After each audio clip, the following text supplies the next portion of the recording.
Hi, I'm Patrick Grogan, and I'd like to tell you about the time I robbed a man who was wielding a tomahawk and lived to regret it and learnt a valuable life lesson in the process. I'll start out telling you about this tomahawk. This tomahawk used to belong to my late dad. Dad didn't have many tools, so this was called the tomahawk. It wasn't a tomahawk, it was the tomahawk. Just like when he would say, go and get the screwdriver, because Dad only had one screwdriver that I know of, maybe two. And he had one hammer and one barra. For those who don't know, barra is Australian slang for wheelbarrow. And he'd always say, go and get the tomahawk or the screwdriver or the hammer, as it were. Now this one here, I don't know how long Dad had had it, but it had a wooden handle on it and it was pretty loose and started to crack.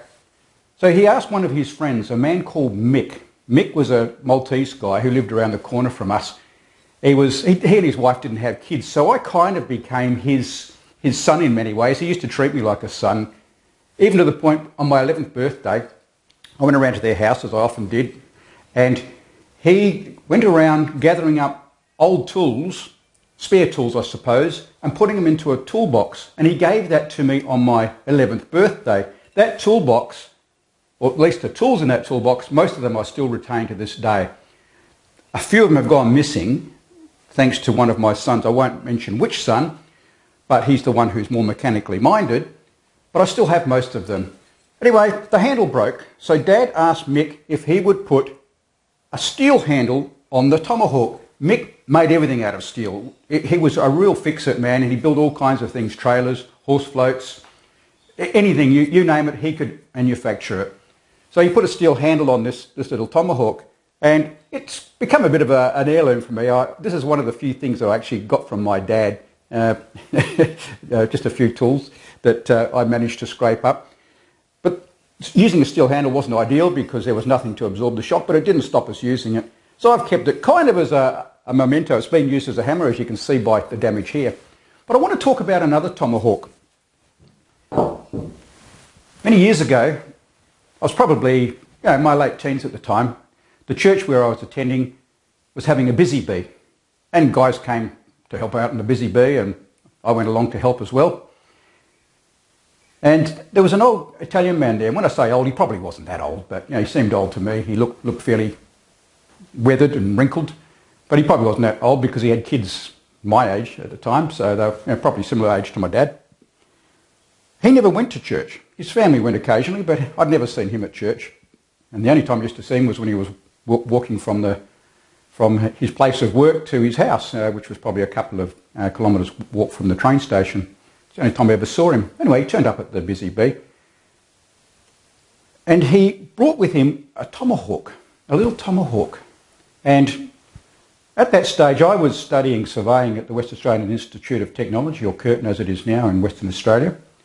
And to make ends meet, I set up a bit of a lawn mowing round. So I bought some equipment and I'd go around mowing lawns for people to make a few bucks. Anyway, this Italian man, was chopping kikuyu grass along the edge of a concrete slab or a pathway. And to me that looked like hard work. And I had a lawn edger with me. I had my trailer full of equipment, so I went over and said, no worries mate, I'll fix that. So I started up the edger and I cut the grass along the edge of the concrete. And I felt really good because I'd helped out a man. My dad had always taught me about giving to others.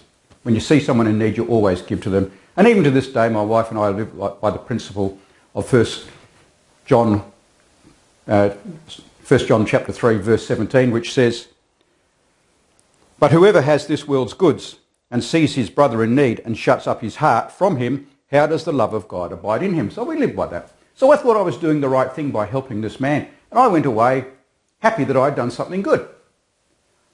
I don't know why, but for some reason, years later, I don't know how many years, but many years later, something flashed into my mind. And it was that time where that man was crouched down, chopping the edge of the concrete to remove the grass. And I realised something really terrible that I had done. I had robbed that man. You see, he didn't have any English, this fellow, so that's probably why he didn't mix with the fellow. So he was just working by himself, doing what he thought was helpful, and it was, but I thought I could help him by doing the job for him. And I thought about it, and I wondered why he just wandered away after that. And we never saw him at the cup of tea afterwards and the supper. He'd gone. And it occurred to me that what I'd done was robbed him. He'd come down to give what he thought was from his heart, to be of value. So I thought he needed help. But what he needed was not the edger and me doing the job for him. What he needed was to be valued by the other men who were there. And I robbed him of that. So the point of this is that when we do things, we have to really think about what our motivation is and what really is happening to the person we're helping them. Are we actually giving them what we need, or are we taking from them? I robbed that man of a blessing, and I lived to regret it. I've repented of it, but it still niggles at me. I wonder if there are things that you need to think about and maybe repent of. Until next time, I'll say goodbye.